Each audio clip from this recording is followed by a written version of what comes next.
G'day folks. I did pretty well at the scrapyard today.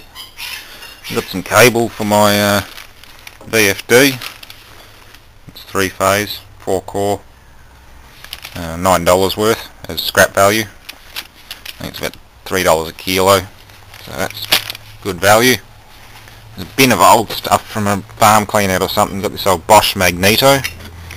Rather a rare item today. Definitely of value to engine collectors like me, but don't know whether I'll find an engine to put it on. They've obviously made their own little trigger lever. Got a shaft keyhole on it, so I don't know if it's a fully rotating shaft or whether it's one of the flickers like the listers have on them. Little pins come off.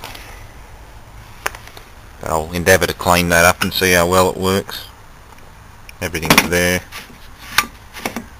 Advanced retard. Nice little primer pump. Oil, water, whatever. And they're all sitting on top of an old Electrolux air conditioner, what you call it, inverter drive. I'm going to just open that up and see what it looks like inside. I'll do a video on it.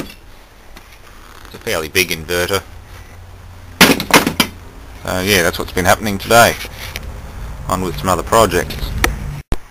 There's also an old Wisconsin generator under the scrap pile at the moment.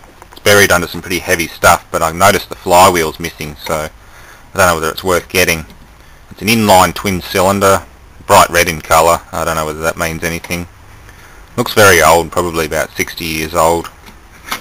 So I'll do a video on it next time I'm there tomorrow. I've got to start draining those old refrigerant compressors and things, so I'll do a video on it, and maybe somebody will know where I could get a flywheel for it if I decide to salvage it.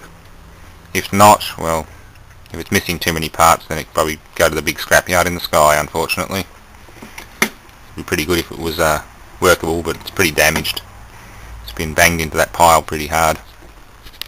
But that's for tomorrow. I really don't know what's going on with Telstra's internet these days, but I had about 4 years of good service with no problems whatsoever related to them, and all of a sudden I upgrade to 20 meg per second ADSL2 and all I'm getting is problems. It's just not on. So far so good. It's playing videos and things, but I guarantee in the next 10 minutes it'll cut out and require a full reboot of the modem. First thing I'm going to do is just go out and buy a Netgear ADSL plus 2 modem and throw the old one in the shredder, because the Telstra modems are just shit. They really are shit. You get more speed out of a good Netgear modem than you do the Telstra ones. But that's to sort out tomorrow. Just like clockwork, this rotten thing stops working. This thing is really pissing me off. Telstra really need to get their act together. Assuming it's not just a modem problem. They were supposed to send me a proper modem for this DSL Plus 2, but never did. I asked for another one again, no modem. So I'm going to get a Netgear modem and just see if that sorts everything out. If not, yeah, maybe try another provider. Another thing I want to look at this weekend is using computer power supplies for electrolysis. I've done it once before with a much older AT style supply with the 2 separate power connectors. ATX power supplies are a bit more sensitive and trickier because they don't have a manual power switch on them, but not too bad.